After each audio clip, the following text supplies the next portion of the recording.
Hello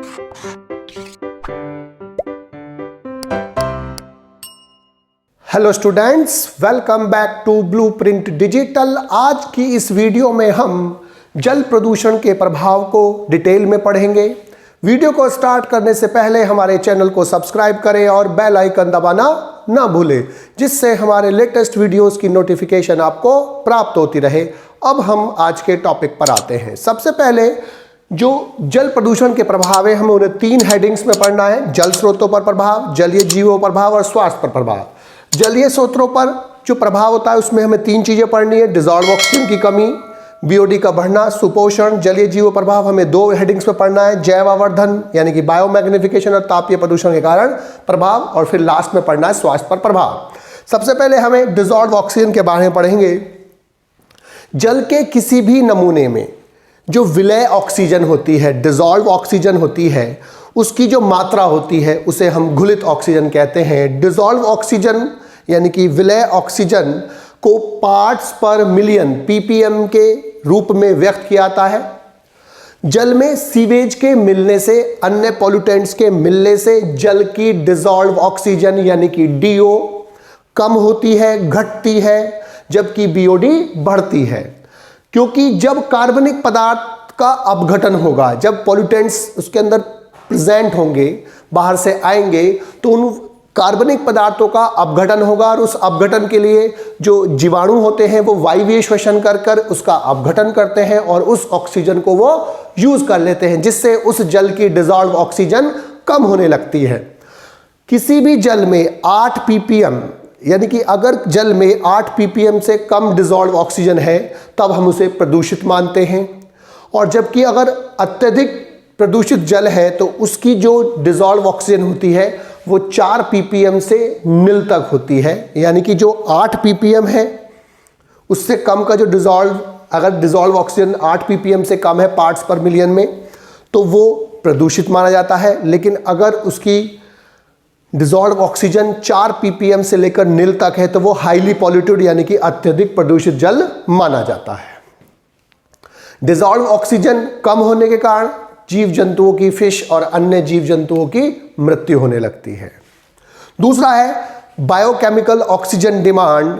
biochemical oxygen demand का मतलब क्या है कि ऑक्सीजन की वह मात्रा जो 1 लीटर जल में उपस्थित कार्बनिक पदार्थों के अपघटन के लिए सूक्ष्म जीव प्रयुक्त करते हैं, यूज करते हैं, उसे हम बोलते हैं बीओडी यानी कि बायोकेमिकल ऑक्सीजन डिमांड।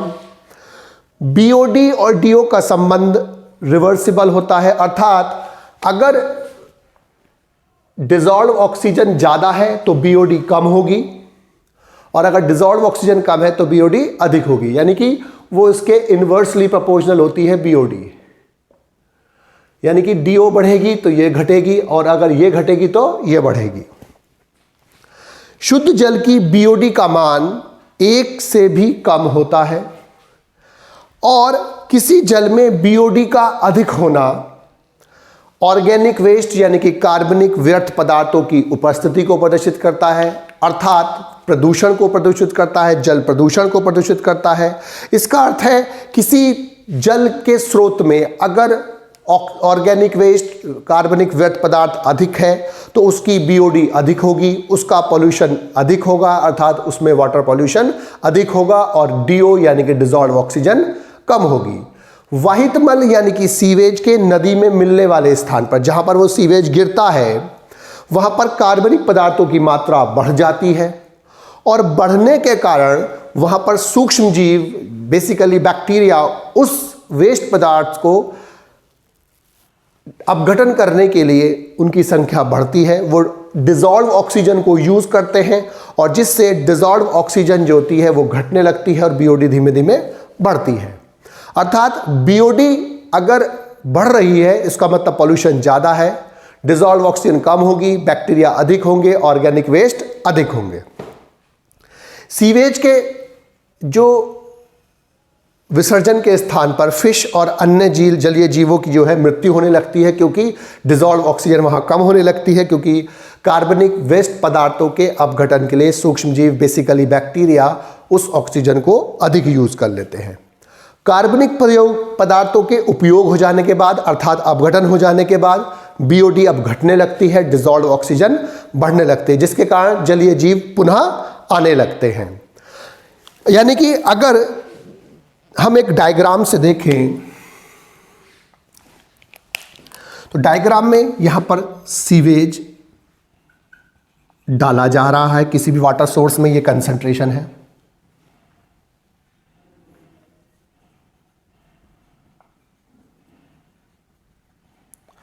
जब कंसंट्रेशन, जब यहां सीवेज बढ़ता है तो अब इसमें जो संबंध है बीओडी में और डीओ में, वो इस टाइप का संबंध होता है कि ये जो है ये है डिसॉल्व ऑक्सीजन और ये है बीओडी।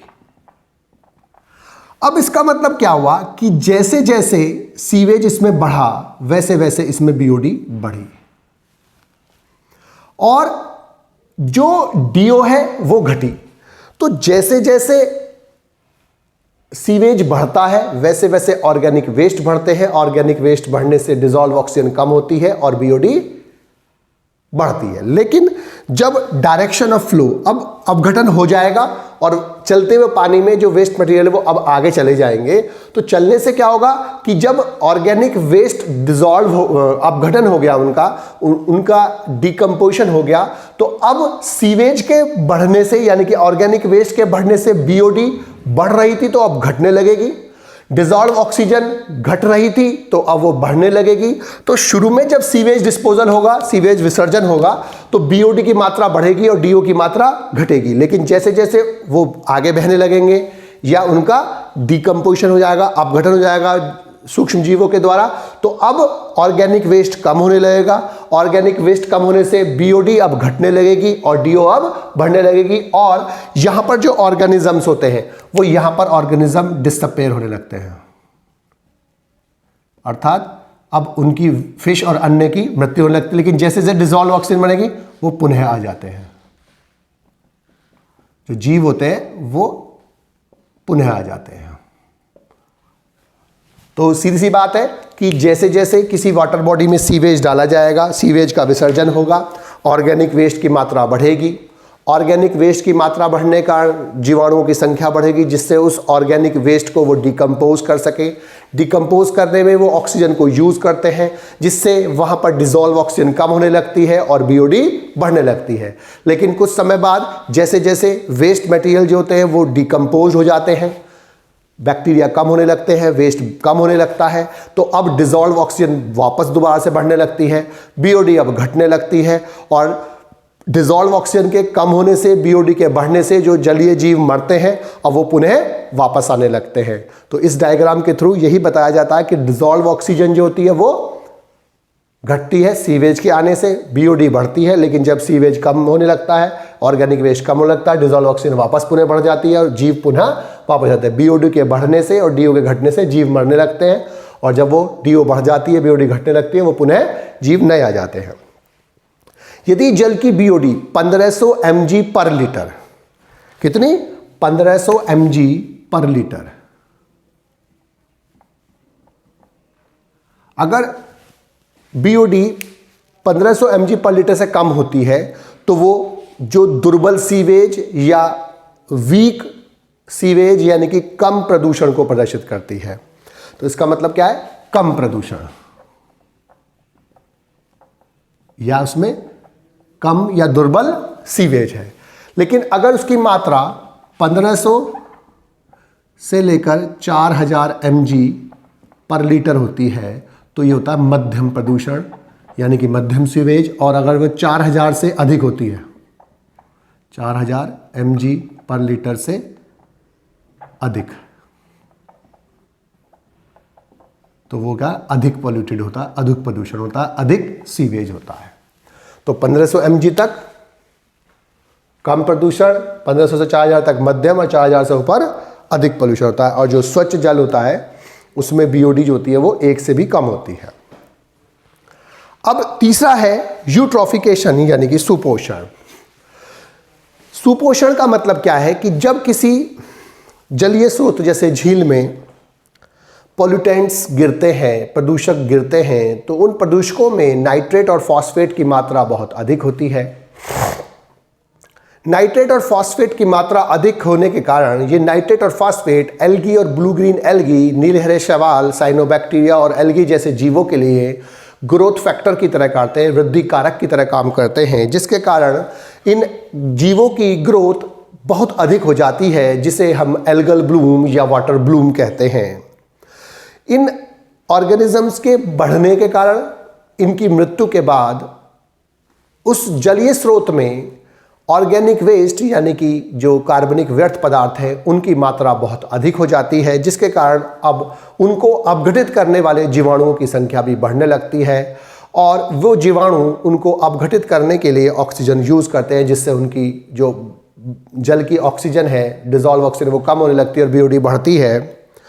लेकिन यूट्रॉफिकेशन में क्या होता है कि जो जल में पोषण समृद्ध होने पर जो उसकी जैविक समृद्धता है यानी कि बायोलॉजिकल एनरिचमेंट है, उसके कारण जलाशय का जो काल प्रभावन या एजिंग होती है उस प्रभाव को हम यूट्रॉफिकेशन यानी कि सुपोषण कहते हैं। यानी कि अगर ये नेचुरल प्रोसेस होता है, सुपोषण जलीय जो स्रोत होते हैं, जलाशय होते हैं जैसे झील, उसकी प्राकृतिक एजिंग होती है। प्राकृतिक एजिंग से मतलब क्या है कि जिस नॉर्मली प्रकृति में क्या होता है, जो ऑर्गेनिक वेस्ट होते हैं वो जब ऑर्गेनिज्म पैदा होते हैं तो उनके मरने के बाद ऑर्गेनिक वेस्ट बढ़ता है और धीमे धीमे वहाँ पर पानी कम होने लगता है और ऑर्गेनिक वेस्ट बढ़ने के कारण धीमे धीमे वो सॉइल बनने की तरफ अग्रसर हो जाती है। अर्थात वो धीमे धीमे जो कभी लेक हुआ करती थी वो काफ़ी हजारों सालों के बाद अब वो धीमे धीमे वहाँ पर पानी कम होकर वहाँ पर ऑर्गेनिक मैटर सॉइल ज़्यादा हो जाती है और धीमे धीमे वहाँ पर एक जहाँ पर वाटर बॉडी थी वहाँ पर अब एक सॉइल बन जाती है, वहाँ पर एक लैंड का टुकड़ा बन जाता है। लेकिन इस प्रोसेस को होने में नेचर में सैकड़ों से हजारों साल लगते हैं। लेकिन मनुष्य के द्वारा पॉल्यूटेंट्स को जलीय स्रोतों में डालने पर, प्रदूषकों को जलीय स्रोतों में डालने के कारण ये जो नेचुरल एजिंग है, जिसमें जो न्यूट्रिएंट और फास्फेट्स, नाइट्रेट और फास्फेट जैसे न्यूट्रिएंट्स के कारण जो झील की जो एजिंग होती है वो तीव्र हो जाती है, तो उसके कारण वो पॉल्यूटेंट्स के कारण जो नेचुरल प्रोसेस जिसमें बहुत अधिक समय लगता है, लेकिन मनुष्य के पॉल्यूटेंट्स के जल में डालने के कारण अब ये तेज हो जाता है, तीव्र हो जाता है, एसिलरेटेड हो जाता है। इसीलिए इसको त्वरित सुपोषण यानी कि एसिलरेटेड यूट्रॉफिकेशन बोलते हैं। और जो नेचर में ये जो प्रोसेस है धीमे धीमे होने वाला प्रोसेस है, लेकिन नेचर के विपरीत जो ह्यूमंस के पॉल्यूटेंट्स को डालने के बाद अब ये बहुत तेजी से हो जाता है और जो हजारों सालों में घटना घटती थी वो कम समय में ही अब लैंड की तरफ अग्रसर होने लगती है कि यानी कि ये एक नेचुरल एजिंग ना होकर अब ये त्वरित एजिंग हो जाती है। इसे हम त्वरित सुपोषण या एसिलरेटेड यूट्रॉफिकेशन कहते हैं। यूट्रॉफिकेशन को हम एक चित्र के माध्यम से समझ सकते हैं। जब हम वाहित मल और अन्य प्रदूषकों को जल में विसर्जित करते हैं, जल में डालते हैं, तो इन प्रदूषकों में उपस्थित नाइट्रेट और फास्फेट वृद्धि कारक के रूप में कार्य करते हैं, जिससे शैवाल और नीले हरे शैवाल यानी कि ब्लू ग्रीन एल्गी, साइनोबैक्टीरिया जैसे जीवों की वृद्धि अत्यधिक हो जाती है, जिससे हम एल्गल ब्लूम कहते हैं।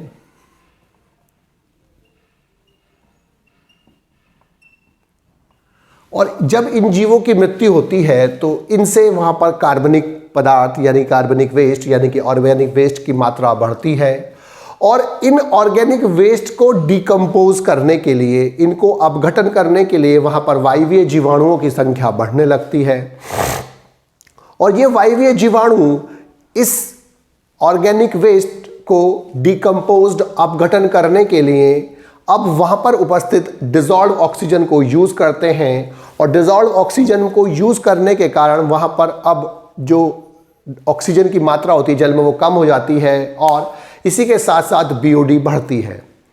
बीओडी के बढ़ने से और विशेष रूप से डीओ के घटने से या डीओ में आई कमी के कारण मछलियाँ और अन्य जीवों की वहाँ पर मृत्यु होने लगती है, जिससे ऑर्गेनिक वेस्ट और बढ़ने लगता है। ऑर्गेनिक वेस्ट और बढ़ने से वहाँ पर घुलित ऑक्सीजन अब दोबारा से यूज़ होने लगेगी और अधिक संख्या में जीवाणु उसको यूज़ करने लगेंगे।